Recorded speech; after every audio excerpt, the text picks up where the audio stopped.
Wonderful day to you out there, our NTR TV viewers. I am Esther James from NTR TV, bringing to you special report on a special day like this for celebrating the International Women's Day. And for today, we have a wonderful woman who does a lot of things and impacting women internationally here on our TV station.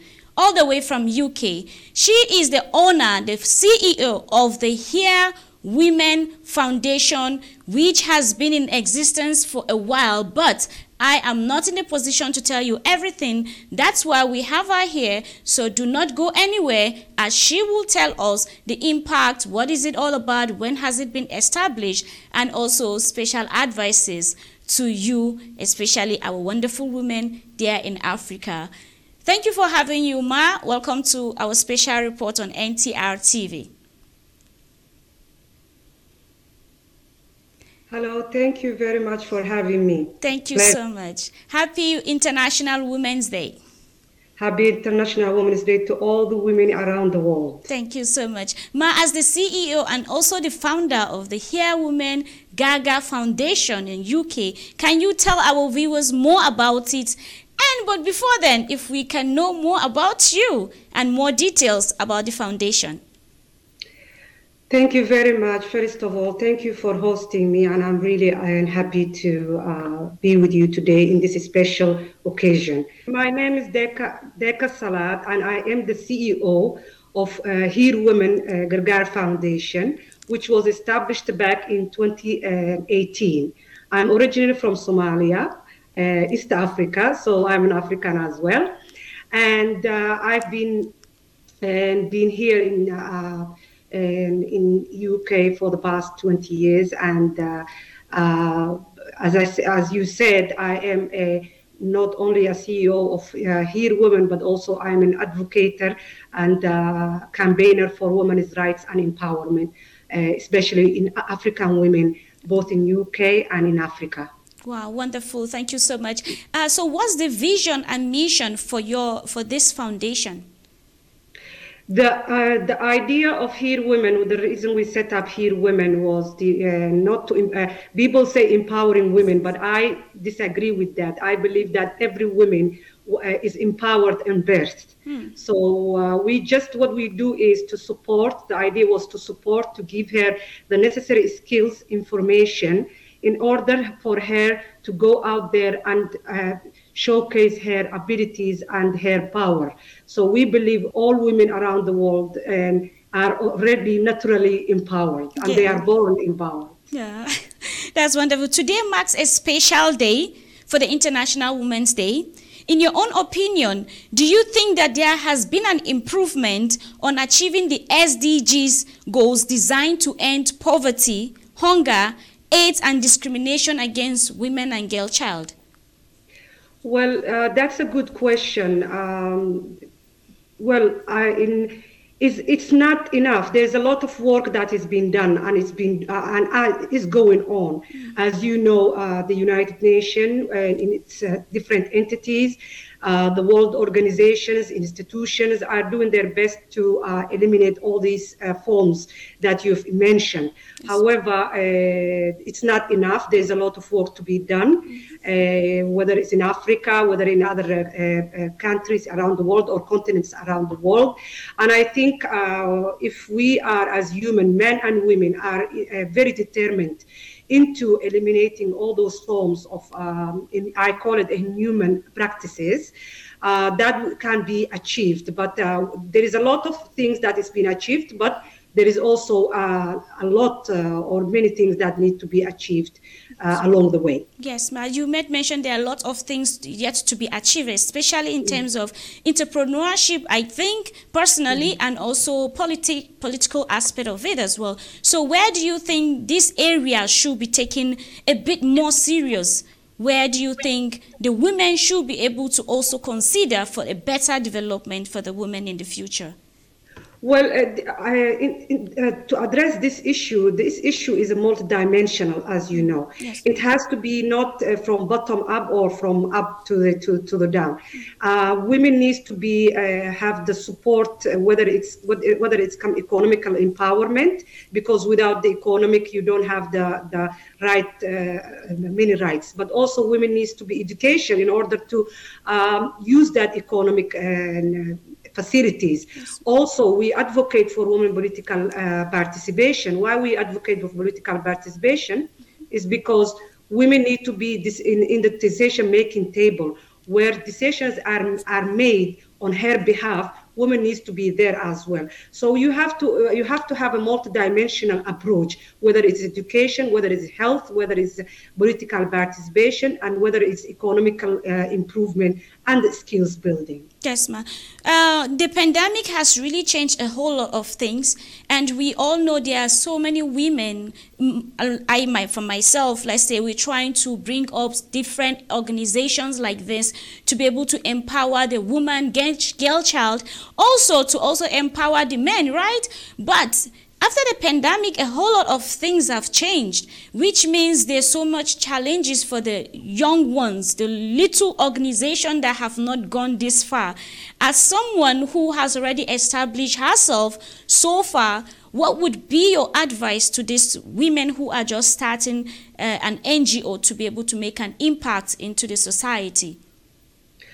Okay, thank you. That's a good question. I mean, to set up an organization or to do a kind of campaigning for women, you have to believe in the cause. You have to be really passionate about the cause and really want to do change, because we believe as a here women, I personally believe as a person that women can make a lot of change. Women is the first school for the child, the early childhood.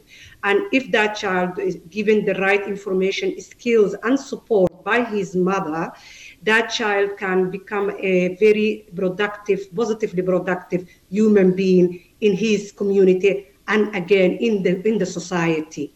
So I would say, first of all, women needs to be the person who wants to set up an organization needs to be very passionate about whatever subjects they want to establish, whether it's women empowerment, whether it's child education, whether it is health and well-being. But you have to be very well aware, educate yourself about this issue, the issue that you are passionate about. So passion, education, building your skills, and also try to research and understand the issues that you are trying to address. Mm-hmm. So, for example, as for here women, we work in different countries, whether it's in UK, whether in Somalia, whether it's in Gambia and Sierra Leone. And the reasons why we targeted those countries, because we've been there, we've seen the need, and we've studied the need, and that's how we establish it. So you have to understand the field you want to work at, and also you have to be passionate, because if you are not passionate about it, it's really, really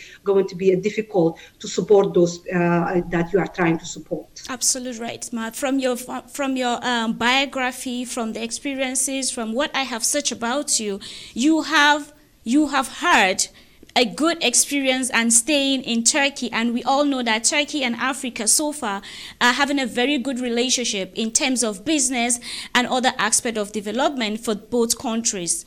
From the other summits you have participated, which you the president's wife was there, other business women are there.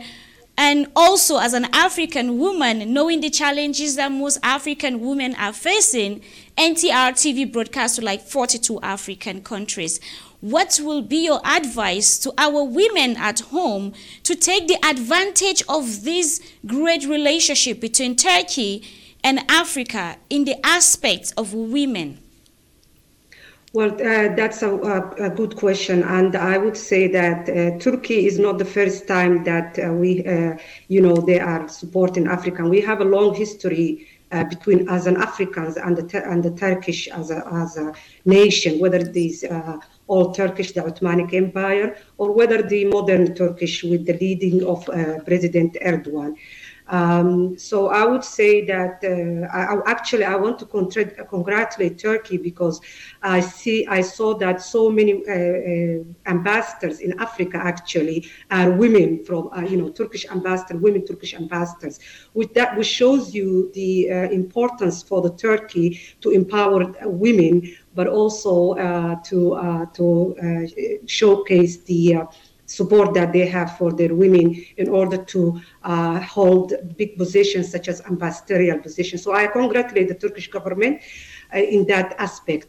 As for Africans, we have a lot of opportunities we can use. Turkey, as you know, Turkey is a modern country, has a lot of skills, products, a lot of knowledge that we can use and collaborate and among each other. Africa has the resources, whether it's human resources, whether it's natural resources.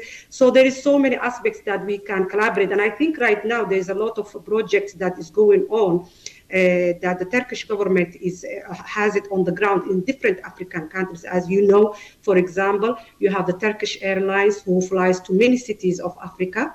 You have DEQA, which is the development aspect of the Turkish Development Agency, who also have places in Africa, and others, and many other agencies. As in Somalia, for example, when I visited last in Somalia, the Turkish government and the Turkish people are doing a lot of things, whether it is economic, whether it is security-wise. So we are forever thankful for the Turkish community and people and the government of Turkey. And I think we as African, we need to,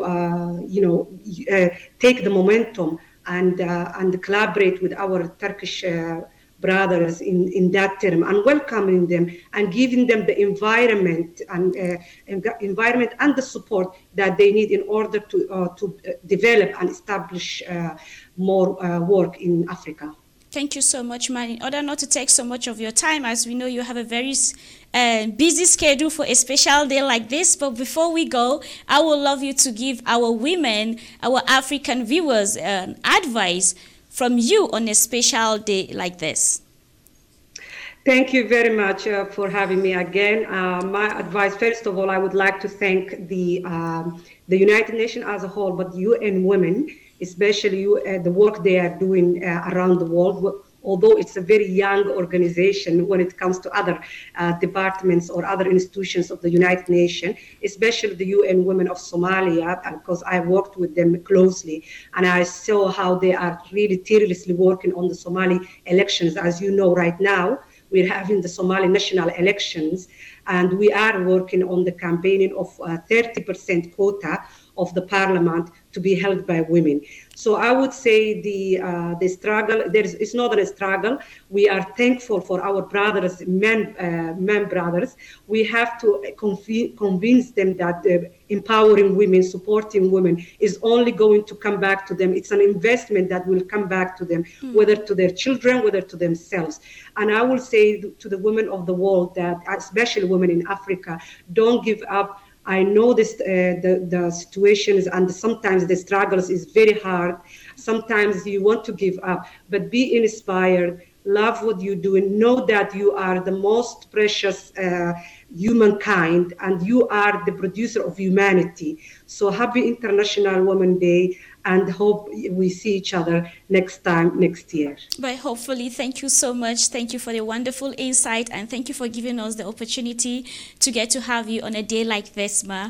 Hoping to also have NTR TV come to your foundation someday, or hoping we will have you here in the studio someday. Thank you so much. Thank you so much. Thank you. That was a wonderful time with the founder of the Women Here Gaga Foundation from UK, and I am Esther James, bringing to you a special report for the International Women's Day. NTR TV wishes you happy International Women's Day. Have a wonderful day.